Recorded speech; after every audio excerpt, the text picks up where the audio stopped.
Hi friends, ಎಲ್ಲರಿಗೂ ನಮಸ್ಕಾರ. Welcome back to my YouTube channel. ಇವತ್ತಿನ ವಿಡಿಯೋದಲ್ಲಿ ನಾನು ನಮ್ಮನೇಲಿ ಯಾವ ರೀತಿ ತುಳಸಿ ಹಬ್ಬನ ಮಾಡಿದ್ವಿ ಅಂತ ಸ್ವಲ್ಪ ವಿಡಿಯೋಸ್ನ ಮಾಡ್ಕೊಂಡಿದ್ದೀನಿ. ಈ ವಿಡಿಯೋ ನಿಮಗೂ ಕೂಡ ಇಷ್ಟ ಆದರೆ ಒಂದು ಲೈಕ್ ಮಾಡಿ, ಶೇರ್ ಮಾಡಿ, ಹಾಗೆಯೇ ಹೇಗಿದೆ ಅಂತ ಕಮೆಂಟ್ ಬಾಕ್ಸಲ್ಲಿ ತಿಳಿಸಿ. ಹಾಗೆಯೇ ಈ ವಿಡಿಯೋನ ಎಲ್ಲೂ ಕೂಡ ಸ್ಕಿಪ್ ಮಾಡ್ದೇನೆ ಫುಲ್ ನೋಡಿ. ನಮ್ಮನೇಲಿ ಯಾವ ರೀತಿ ಅಂದರೆ ಸಂಜೆ ಟೈಮು ಪೂಜೆ ಮಾಡೋದ್ರಿಂದ ನಾವು ಸಾಯಂಕಾಲ ಒಂದು 5 ಗಂಟೆಗೆ ಎಲ್ಲನೂ ಕೂಡ ಕೆಲಸನ ಸ್ಟಾರ್ಟ್ ಮಾಡ್ಕೋತೀವಿ. ಹಾಗೆಯೇ ಮನೆ ಮುಂದೆನೂ ಕೂಡ ಚೆನ್ನಾಗಿ ತೊಳೆದು ಈ ರೀತಿಯಾಗಿ ತುಳಸಿ ಕಟ್ಟೆದು ಒಂದು ರಂಗೋಲಿನ ಹಾಕಿದ್ವಿ. ರಂಗೋಲಿ ಕೆಲಸ ಎಲ್ಲ ಮುಗಿದ ಮೇಲೆ ನೆಕ್ಸ್ಟು ನಾವು ದೇವರಿಗೆ ಪ್ರಿಯವಾಗಿದ್ದು ಅಂತ ಹೆಸರು ಬೇಳೆಯಿಂದ ಕೋಸಂಬರಿನೂ ಕೂಡ ಮಾಡ್ತಾ ಇದ್ದೀವಿ. ನಮ್ಮನೇಲಿ ಯಾವ ರೀತಿ ಕೋಸಂಬರಿನ ಮಾಡ್ತೀವಿ ಅಂದರೆ ಹೆಸರು ಬೇಳೆನ ಒಂದು 1/4 ಗಂಟೆ ನೆನೆ ಹಾಕಿ ನಂತರ ಒಂದು ತೂತ್ ಪಾತ್ರೆಗೆ ಹಾಕಿ ಸೋಸ್ಕೊಂಡು ನಂತರ ಕ್ಯಾರೆಟ್ ತುರಿ ಹಾಗೆಯೇ ಕೊತ್ತಂಬರಿ ಸೊಪ್ಪು ಇದ್ರ ಜೊತೆಗೆ ಸೌತೆಕಾಯಿನ ಚಿಕ್ಕ ಚಿಕ್ಕ ಪೀಸ್ಗಳಾಗಿ ಕಟ್ ಮಾಡಿ ಹಾಕ್ಕೊಂಡಿದ್ದೀನಿ. ಹಾಗೆಯೇ ಸ್ವಲ್ಪ ಕಾಯಿ ಮೆಣಸು ತಗೊಂಡು ಚೆನ್ನಾಗಿ ಪುಡಿ ಮಾಡಿ ಹಾಕಿದ್ದೀನಿ. ಎಲ್ಲನೂ ಚೆನ್ನಾಗಿ ಮಿಕ್ಸ್ ಮಾಡಿ ರುಚಿಗೆ ಎಷ್ಟು ಬೇಕೋ ಅಷ್ಟು ಉಪ್ಪನ್ನ ಸೇರಿಸಿ ಲಾಸ್ಟಲ್ಲಿ ನಿಂಬೆಹಣ್ಣಿನ ರಸ ಹಾಕಿದ್ರೆ ಸಾಕು. ತುಂಬ ಟೇಸ್ಟಿಯಾದ ಕೋಸಂಬರಿ ರೆಡಿಯಾಗುತ್ತೆ. ನೀವು ಕೂಡ ಒಂದು ಸಲ ಈ ರೀತಿಯಾದ ಕೋಸಂಬರಿನ ಟ್ರೈ ಮಾಡಿ ಹೇಗೆ ಬರುತ್ತೆ ಅಂತ ಕಮೆಂಟ್ ಬಾಕ್ಸಲ್ಲಿ ತಿಳಿಸಿ. ದೇವರ ನೈವೇದ್ಯಕ್ಕೆ ಹಾಗೆಯೇ ಕುಂಕುಮ ತಗೊಳಕ್ಕೆ ಬರ್ತಾರಲ್ಲ ಅವ್ರಿಗೂ ಕೂಡ ಕೊಡೋಣ ಅಂತ ಇಷ್ಟೊಂದು ಕೋಸಂಬರಿನ ಮಾಡ್ಕೊಂಡಿದ್ದೀವಿ.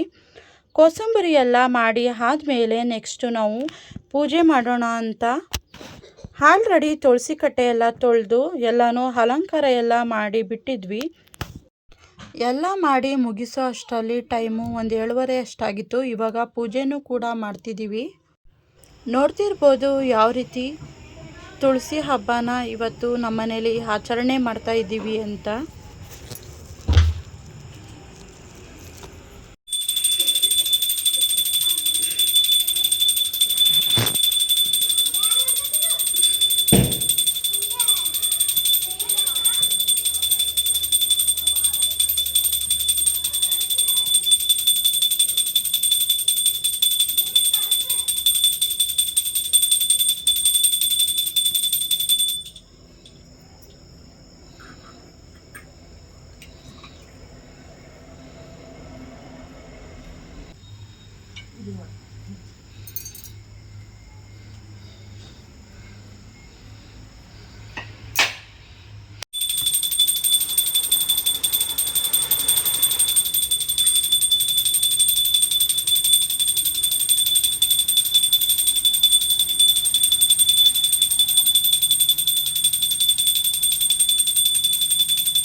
ನಮ್ಮನೆದೆಲ್ಲ ಪೂಜೆ ಮುಗಿದ ಮೇಲೆ ನಾವು ಕೂಡ ಅಕ್ಕಪಕ್ಕದ ಮನೆಗೆ ಹೋಗಿ ಸ್ವಲ್ಪ ವೀಡಿಯೋಸ್ನ ಮಾಡ್ಕೊಂಡು ಬಂದಿದೆ. ನೋಡ್ತಿರ್ಬೋದು ಯಾವ ರೀತಿ ತುಳಸಿ ಹಬ್ಬನ ನಮ್ಮನೇಲಿ ಮಾಡಿದ್ದೀವಿ ಅಂತ.